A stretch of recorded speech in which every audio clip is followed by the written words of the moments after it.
আসসালামু আলাইকুম। আমাদের বাংলাদেশের একজন বিখ্যাত সাংবাদিক, বিশাল সাহসী একজন সাংবাদিক খালেদ মহিউদ্দিন। নিশ্চয়ই আপনারা তাকে চিনেন, আমিও চিনি, আশা করি আপনারাও চিনেন। সেই খালেদ মহিউদ্দিন এই মুহূর্তে একটা ঘোষণা দিয়েছেন। তিনি বলছেন তিনি আওয়ামী লীগের সভানেত্রী শেখ হাসিনার ইন্টারভিউ নিতে চান, সাক্ষাৎকার নিতে চান। তিনি এও বলছেন শেখ হাসিনার সাক্ষাৎ নেওয়ার কারণে যদি তার জেল হয় সেটি তিনি মাথা পেতে নেবেন, জেলে যেতে রাজি, জেল বুক করতে তিনি প্রস্তুত, তবু তিনি শেখ হাসিনার ইন্টারভিউ নেবেন। বিরাট সাহসিকতার পরিচয় দিয়েছেন। তার এত এত এত বেশি সাহস যে সে এখন জেলকেও ভয় পাচ্ছে না, প্রয়োজনে সে জেলে যাবে, তবু শেখ হাসিনার ইন্টারভিউ নেবে। খালেদ মহিউদ্দিন সাহেব অনেক বিচক্ষণ একজন মানুষ, তার ব্যাপক খ্যাতি আছে। তার অনুষ্ঠানে যারা অতিথি হয়ে যান তাদের ঘাম ছুটিয়ে ফেলেন এই খালেদ মহিউদ্দিন। তার ব্যাপক সুনাম, আবার দুর্নামও আছে। অনেকের কাছে তিনি বিস্ফোরা। সেই খালেদ মহিউদ্দিন শেখ হাসিনার ইন্টারভিউ নিতে চাচ্ছেন, প্রয়োজনে তিনি জেলে যাবেন, তবু শেখ হাসিনার সাক্ষাৎকার নেবেন। মিস্টার খালেদ মহিউদ্দিন সাহেব, আপনার সেই সাহস কোথায় ছিল তখন, যখন আপনি ঘোষণা দিয়েছিলেন আওয়ামী লীগ সরকার পতনের পর ছাত্রলীগের ইন্টারভিউ নেবেন, ছাত্রলীগের সভাপতি সাধারণ সম্পাদকের ইন্টারভিউ নেবেন? আপনাকে কে বা কারা, কোন গোষ্ঠী, কোন গডফাদার ফোন দিয়ে আপনাকে ঠেট দিয়েছিল? আপনি সরে দাঁড়ালেন। আপনি সেদিন ছাত্রলীগের ইন্টারভিউ নিতে পারলেন না, সেই সাহস আপনার ছিল না। আপনি সাহসিকতার পরিচয় দিতে পারেন নাই। আপনি কারণ হিসাবে দাঁড় করিয়েছিলেন ছাত্রলীগ যেহেতু বাংলাদেশে নিষিদ্ধ হয়েছে, আমি আইনের প্রতি শ্রদ্ধাশীল, কোন নিষিদ্ধ সংগঠনের কোন নেতার ইন্টারভিউ আমি নেব না। এখন আপনি শেখ হাসিনার ইন্টারভিউ কেন নিতে চাচ্ছেন? শেখ হাসিনার বক্তব্য প্রচার বাংলাদেশে নিষিদ্ধ, আইনগত নিষিদ্ধ রয়েছে, তবু আপনি কেন শেখ হাসিনার ইন্টারভিউ নিতে চাচ্ছেন? বোঝাতে চাচ্ছেন আপনি অনেক সাহসী। যখন গডফাদাররা আপনাকে হুমকি দিয়েছিল, ধমকি দিয়েছিল, কোথায় ছিল আপনার তখন এই সাহসিকতা? এখন আসছেন, হ্যাঁ, আপনি শেখ হাসিনার ইন্টারভিউ নেবেন, আর শেখ হাসিনা আপনার প্রোগ্রামে ইন্টারভিউ নেওয়ার জন্য মুখিয়ে আছে, বসে আছে। আপনি বলবেন আর শেখ হাসিনা আপনার কাছে হুর হুর করে চলে যাবে। এটা ভাবছেন? আপনি অনেক ভদ্র মানুষ, আপনার প্রতি আমার যথেষ্ট পরিমাণ সম্মান আছে, তবে আপনার শির দ্বারা সোজা না। আপনি শির দ্বারা সোজা করে কথা এখন বলতে পারেন না। আওয়ামী লীগ সরকারের সময়ে আপনি যেভাবে কথা বলেছেন এখন সেটা পারেন না। অনেকের কাছে ইদানিং আমরা দেখি আপনি নাস্তানাবুদ হন।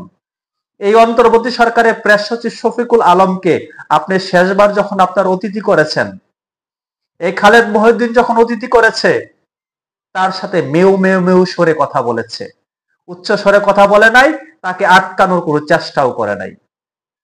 এটাই আপনার শিক্ষা, এটাই আপনার সাংবাদিকতা। আমরা বুঝতে পারছি, দেখতে পাচ্ছি। কথায় আছে যত গর্জে তত বর্ষে না।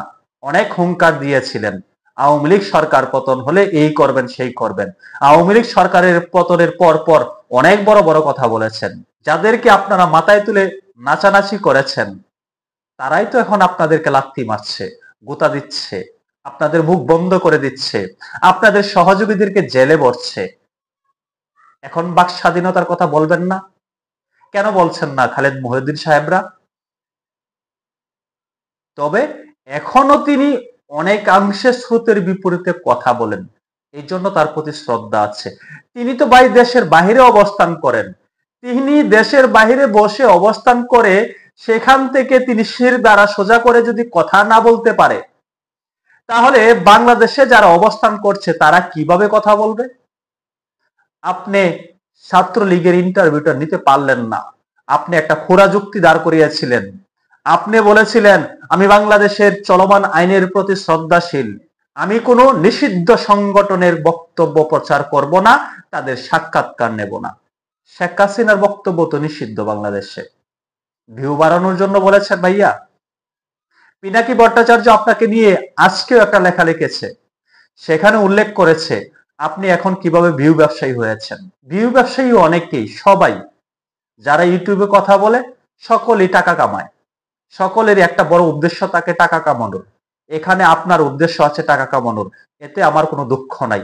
টাকার প্রয়োজন আছে, পরিশ্রম করছেন, টাকার প্রয়োজন আছে, আপনি এখানে প্রফেশনাল, আপনার টাকার প্রয়োজন আছে। তো আপনি বললেন শেখ হাসিনার ইন্টারভিউ নেবেন। শেখ হাসিনার ইন্টারভিউ নেওয়ার মতো কি আপনার সক্ষমতা আছে?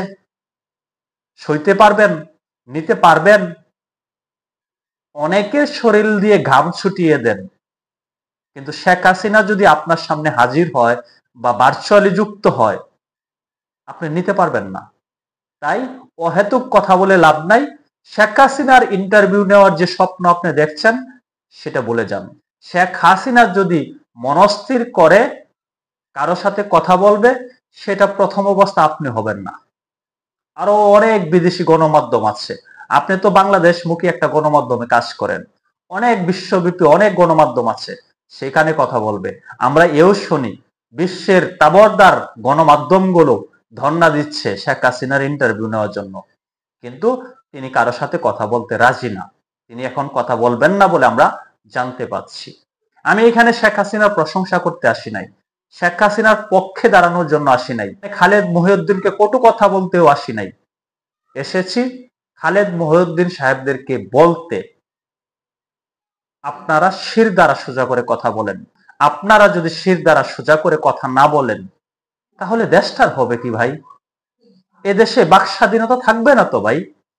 আপনারা যদি বিতস্ত হন, তাহলে আমাদের মতো ব্যক্তিরা কি করবে? প্লিজ শির দ্বারা সোজা করে কথা বলুন, তারপর না হয় শেখ হাসিনার ইন্টারভিউ নেবেন। ভালো থাকবেন, আল্লাহ হাফেজ।